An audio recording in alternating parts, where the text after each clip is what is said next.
Halo learners, welcome back to Bismart in English. Terima kasih sudah mampir ke channel saya. Oke, saya akan membahas soal latihan passive voice. Saya akan memberikan waktu 10 detik untuk masing-masing nomornya. Silahkan gunakan waktu yang tersedia. Oke, let's start from number 1. Mulai.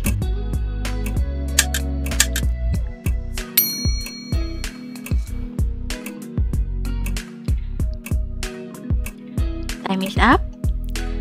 She invited me to come to her wedding. Dia mengundang saya untuk datang ke pesta pernikahannya. Nah, untuk mengubah sebuah kalimat aktif menjadi kalimat pasif, yang pertama kita harus mengetahui tenses apa yang digunakan pada kalimat tersebut ya. Yang kedua, apa yang menjadi objek dalam kalimat tersebut. Terus yang ketiga, mengetahui perubahan pronoun yang akan terjadi ya. Nah, kalimat ini menggunakan tenses present tense. Nah, bisa dilihat dari kata kerja yang digunakan yaitu invites ya, ada s-nya, dan ini verb ke-1. Objeknya di sini adalah me ya, yang diundang oleh saya. Nah, polanya begini. Kalau kalimat awalnya present tense, maka bentuk pasifnya adalah setelah objek yang ditaruh di depan kemudian menggunakan to be MSR ya. Kata kerjanya yang semula verb 1 jadi verb 3, kemudian oleh pelaku, kemudian keterangan. Nah, objek di sini adalah me ya. Nah, me sebagai subjek berubah menjadi I. Jadi nggak boleh pakai me diterima di depan ya. Jadi me berubah menjadi I itu to be-nya adalah am. Kata kerja invites berubah menjadi verb ketiga yaitu invited ya. Oleh pelaku. Pelakunya adalah she di sini ya. Pelaku itu adalah subjek di kalimat aktif tadi.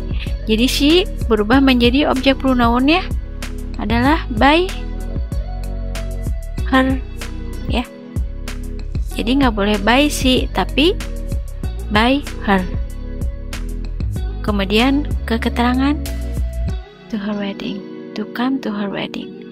Jadi dia mengundang aku untuk datang ke pestanya berubah menjadi aku diundang oleh dia untuk datang ke pesta pernikahan.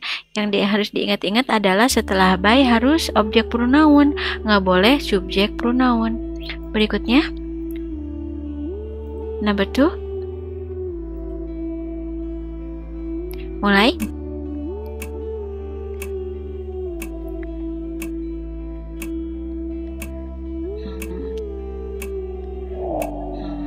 Time is up. We have already told him that bad news. Kami sudah menceritakan atau mengatakan kepada dia ya berita buruk itu. Nah, ini tensesnya perfect tense ya.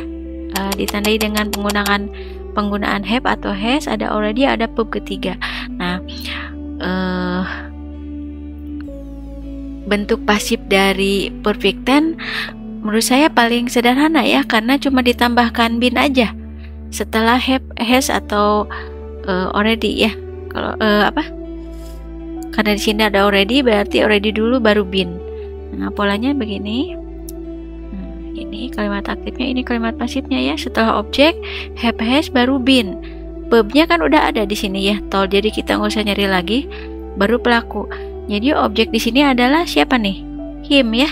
Him ini adalah yang diceritakan berita buruk oleh we. Jadi him berubah menjadi subjek pronounnya apa? He. He. Auxiliary-nya apa nih? Has ya. Karena tunggal he has, karena ada already dulu baru been. Jadi he has already been, kata kerjanya verb ketiga tetap been told ya.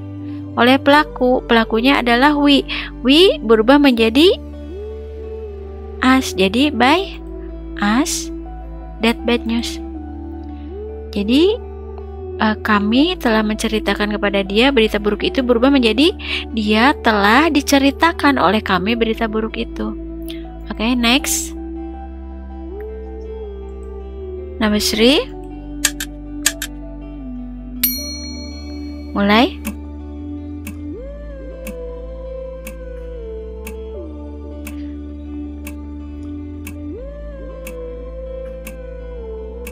Time is up. I found this expensive necklace under the bed. Aku menemukan kalung mahal ini di bawah tempat tidur ya. Nah, ini tensesnya past tense. Ada found ya. Found itu bentuk kedua dari find. Nah, objek di sini adalah ini, this expensive necklace ya. Kalung mahal ini. Nah, kalau susah nyari bingung menentukan objek ya, kalau menurut saya lebih baik kita memahami arti kata masing-masing kata dalam kalimat itu supaya kita juga yakin ya. Nah, ini past tense, bentuk pasifnya adalah objek ditambahkan was verb ketiga oleh pelaku, kemudian by pelaku ya. Nah, objeknya tadi apa? This expensive necklace. Nah, necklace-nya tunggal, makanya pakai this ya. Nah, jadi pakai to be-nya adalah was. Kemudian found-nya berubah menjadi verb ketiga, yaitu tetap found. Jadi found ini bentuk pertamanya find, keduanya found, ketiganya found ya. Nah, kemudian oleh pelaku by. Tadi pelakunya kan I, karena sebagai objek pronoun berubah menjadi by me. Kemudian keterangan yaitu under the bed. Jadi I found this expensive necklace under the bed. Bentuk pasifnya adalah this expensive necklace was found by me under the bed. Oke. Number 4. Mulai.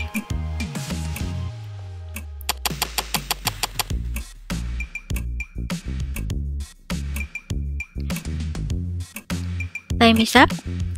The man is going to buy that old house tomorrow. Pria itu atau laki-laki dewasa ya, the man itu akan membeli rumah tua itu besok. Ya, ini tensesnya future tense. Nah, ada tomorrow, ada going to ya, to be going to. Nah, kata kerjanya di sini bukan going to tapi by ya. Going to di sini sama artinya dengan will, artinya akan.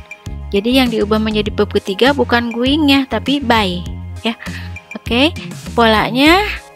Nah, setelah objek ditambahkan to be MSR, ditambahkan going to ya. Nah, tambahkan be, baru verb ketiga, kemudian by oleh pelaku ya, artinya kemudian keterangan.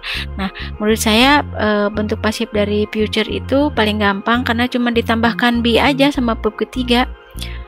Tapi to be MSR setelah objek harus menyesuaikan dengan objek ya. Seperti dalam kalimat ini, objeknya kan that old house ya. That old house itu satu rumahnya, rumah tua itu tapi cuma satu ya. To be-nya adalah is. Tambahkan lagi going to. Nah, setelah going to pakai be. Ya, itu yang menunjukkan pasif. Going to be. Nah, yang semula menggunakan by verb ke-1, maka diubah menjadi verb ketiga yaitu both. Ya. Kemudian oleh siapa? By the man. Oleh laki-laki itu besok, tomorrow, keterangan. Oke. Jadi laki-laki itu akan membeli rumah tua itu besok, berubah menjadi rumah tua itu akan dibeli oleh pria itu besok. Next. Number 5. Mulai.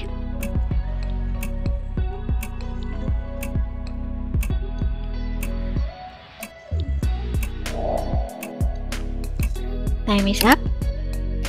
He will hand the paper to the lecturer next week. Dia akan menyerahkan makalah itu ya ke dosen besok. Ya, ini juga future, ada next week, cuman ini future-nya yang bentuknya pakai will. Nah, bentuk pasifnya sama seperti to be going to ya, yaitu dengan ditambahkan be, kemudian kata kerjanya berubah menjadi verb ketiga. Polanya begini, sederhana ya, cuman be, verb ketiga by. Oke, objeknya di sini adalah apa tadi? The paper ya, makalah, yaitu yang diserahkan oleh he. Jadi the paper, karena will itu tidak tidak akan berubah subjek maupun baik subjeknya tunggal jamak, will cell-nya tetap gitu. Kecuali kalau I sama we pakainya cell, kalau sisanya pakai will. Nah, ini paper itu it berarti pakainya will. Jadi the paper will, kemudian will be verb ketiga dari. Nah, kata kerjanya yang mana nih? Yaitu hand. Hand di sini bukan tangan, tapi menyerahkan verb ya. Jadi he will hand, verb ketiganya adalah handed. The paper will be handed by. He-nya berubah menjadi objek pronounnya apa? Him ya. Jadi by him to the lecturer next week. Jadi yang semula dia akan menyerahkan makalah ke dosen minggu depan berubah menjadi makalah akan diserahkan oleh dia ke dosen minggu yang akan datang. Oke? Semoga mudah dipahami ya.